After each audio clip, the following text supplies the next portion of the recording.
আজকের এই জনসভার সম্মানিত সভাপতি, মঞ্চে উপস্থিত স্থায়ী কমিটির সম্মানিত সদস্য যেমন নজরুল ইসলাম খান, উপস্থিত সম্মানিত নেতা জনাব ফজলুর রহমান সহ উপস্থিত নেতৃবৃন্দ, মঞ্চে উপস্থিত আন্দোলনে শহীদ পরিবারের সদস্যবৃন্দ, উপস্থিত আন্দোলনে ক্ষতিগ্রস্ত পরিবারের সদস্যবৃন্দ, আমার সামনে উপস্থিত কিশোরগঞ্জবাসী, কিশোরগঞ্জের বিভিন্ন এলাকা থেকে আগত প্রিয় ভাই ও বোনেরা, আসসালামু আলাইকুম।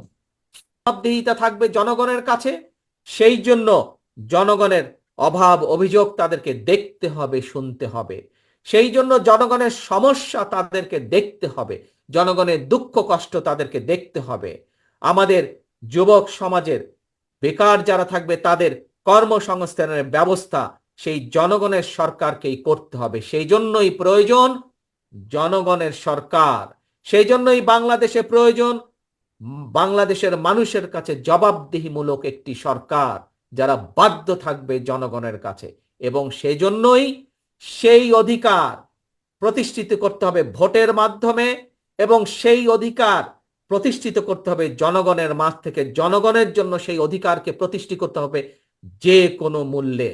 আজকে যে শহীদ পরিবারগুলো আমাদের সামনে আছে, এই পরিবারের সদস্য যারা শহীদ হয়েছেন তারা এই অধিকার অর্জনের জন্যই শহীদ হয়েছেন। আজকে যে মানুষগুলো পঙ্গু হয়ে আমাদের সামনে মঞ্চে বসে আছে, তারা জনগণের এই অধিকারকে প্রতিষ্ঠিত করার জন্যই আজ এই ক্ষতির সম্মুখীন হয়েছেন। যেদিন বাংলাদেশে মানুষের এই অধিকার প্রতিষ্ঠিত হবে, সেদিন তাদের এই ত্যাগের সঠিক মূল্যায়ন করা হবে। প্রিয় ভাই বোনেরা, আপনাদের এই কিশোরগঞ্জের আরেকটি সম্ভাবনা আছে, যে সম্ভাবনাটি আমি আপনাদের সাথে তুলে ধরতে চাই। হয়তো অনেকেই সেই সম্ভাবনাটি বিষয় অনেকেই জানা নেই, কারণ এইটির ব্যাপারে খুব বেশি প্রচার বা প্রসারও নেই। সেটি কি হচ্ছে? সেটি হচ্ছে কিশোরগঞ্জের অষ্টগ্রামের যে পনির। এই পনিরের কথা জানেন অনেক মানুষ, কিন্তু বহু মানুষ জানেন না। এই পনিরকে আমরা বিশ্বে পরিচিত করতে পারি এই পনিরের উৎপাদনের মাধ্যমে, যদি সঠিক সঠিক পরিকল্পনা গ্রহণ করা হয়, তাহলে বিশ্বের বুকে এই পনিরকে আমরা ছড়িয়ে দিতে পারি। এবং বিশ্বের বুকে ছড়িয়ে দিয়ে যেমন আমরা সুনাম অর্জন করতে পারি শুধু পনির ছড়িয়ে দেওয়ার মাধ্যমে, সবচেয়ে যে বিষয়টি অর্জিত হবে এর মাধ্যমে বহু ভাই বোনের কর্মসংস্থানের ব্যবস্থা করতে আমরা সক্ষম হব। প্রিয় ভাই বোনেরা, আমি আগেই বলেছি বাংলাদেশ জাতীয়তাবাদী দল বিএনপির প্রধান যেই লক্ষ্য, একটি হচ্ছে জনগণের রাজনৈতিক অধিকার প্রতিষ্ঠার সংগ্রাম। একই সাথে আরেকটি যে প্রধান লক্ষ্য, সেটি হচ্ছে জনগণের অর্থনৈতিক মুক্তি অর্জন। আমরা জনগণকে সমগ্র বাংলাদেশের, আমরা স্বৈরাচারের আমলে দেখেছি, তাদের কিছু কিছু লোক নিয়ে যেতে চাই। কি সেই আমার পরিকল্পনা? আমার পরিকল্পনাটি হচ্ছে প্রত্যেকটি পরিবারের জন্য, মানুষ নয় পরিবার হিসাবে, আমরা বাংলাদেশে কতগুলো পরিবার আছে সেই পরিবারগুলোকে আমরা নির্দিষ্ট করব, এবং প্রতি পরিবারকে আমরা রাষ্ট্রের পক্ষ থেকে একটি ফ্যামিলি কার্ড দিব। কি কার্ড? ফ্যামিলি কার্ড দিব। এখন জিজ্ঞেস করতে পারেন এই ফ্যামিলি কার্ডটি কি? এই ফ্যামিলি কার্ডটি হবে সেই পরিবারের মায়ের নামে, বা সেই পরিবারের যে গৃহিণী থাকবেন তার নামে এই ফ্যামিলি কার্ডটি হবে।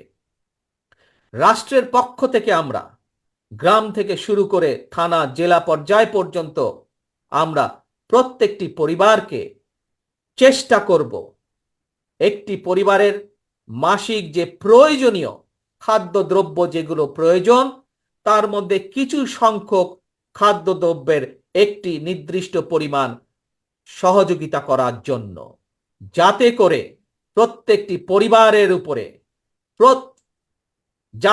প্রত্যেকটি পরিবার মাস শেষে রাষ্ট্রের এই সহযোগিতা পেলে কিছুটা হলেও তাদের স্বস্তি বোধ হয়, কিছুটা হলেও তারা নিজেদের যে সেভিংস, নিজেদের যে সঞ্চয়, সেটির পরিমাণ বৃদ্ধি করতে সক্ষম হয়। এবং তার ফলে এই সহযোগিতাটা যদি আমরা কয়েক বছর ধরে চালু রাখতে পারি, তাহলে আমি বিশ্বাস করি বাংলাদেশের গ্রামের পরিবারগুলো, গ্রামের মানুষগুলো সচ্ছলতার একটি পর্যায়ে উঠে আসতে সক্ষম হবেন। অর্থাৎ রাষ্ট্র সরাসরিভাবে প্রত্যেকটি পরিবারের পাশে, রাষ্ট্রের সামর্থ্য অনুযায়ী প্রত্যেকটি পরিবারের পাশে দাঁড়ানোর চেষ্টা করবে, তাদেরকে সহযোগিতা করার চেষ্টা করবে, তাদেরকে সাহায্য করার চেষ্টা করবে, যাতে করে তারা স্বাবলম্বী হয়ে উঠতে পারে। প্রিয় সহকর্মীবৃন্দ, দেশ এবং জাতির ব্যাপারে, দেশ এবং জাতিকে নিয়ে একজন রাজনৈতিক কর্মী হিসাবে আমার আরো কিছু পরিকল্পনা আছে, যেই পরিকল্পনাগুলো পর্যায়ক্রমিকভাবে আমি আপনাদের সামনে ধীরে ধীরে তুলে ধরব। আজ একটি পরিকল্পনার কথা আপনাদের সামনে তুলে ধরলাম, ফ্যামিলি কার্ড। এবং এই কার্ডের, আমি আগেই বলেছি, এই কার্ডটি কার নামে হবে? এই কার্ডটি সেই পরিবারের গৃহিণী, 4 জনের একটি পরিবার, রাষ্ট্রের পক্ষ থেকে সহযোগিতা প্রদান করা হবে। এবং এই ফ্যামিলি কার্ডটি হবে সেই পরিবারের মা বা সেই পরিবারের যে গৃহিণী থাকবেন তার নামে, যাতে করে আমরা বাংলাদেশের অর্ধেক জনসংখ্যার অর্ধেক হচ্ছে নারী, যাতে করে আমরা নারীদের ক্ষমতায়ন বৃদ্ধি করতে পারি, যাতে করে স্বাবলম্বী করে তুলতে পারি আমরা বাংলাদেশের মা বোনকে, সেটিও হবে তার অন্যতম একটি লক্ষ্য এই ফ্যামিলি কার্ডের।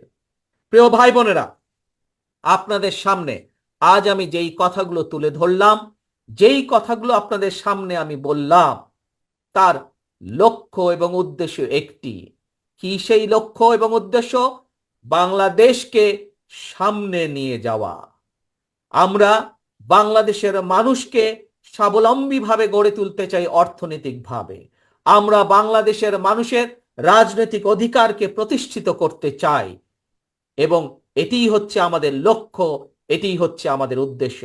কিন্তু এই লক্ষ্য এবং উদ্দেশ্যকে বাধাগ্রস্ত করার জন্য স্বৈরাচারের দোসররা এখনো তাদের ষড়যন্ত্রকে অব্যাহত রেখেছে।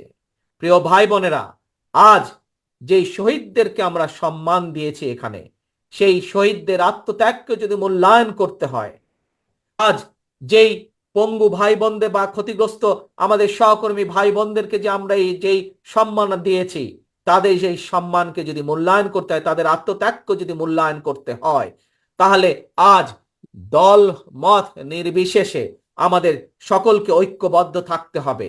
ঐক্যবদ্ধ থাকতে হবে আমাদেরকে এই দেশের স্বার্থে।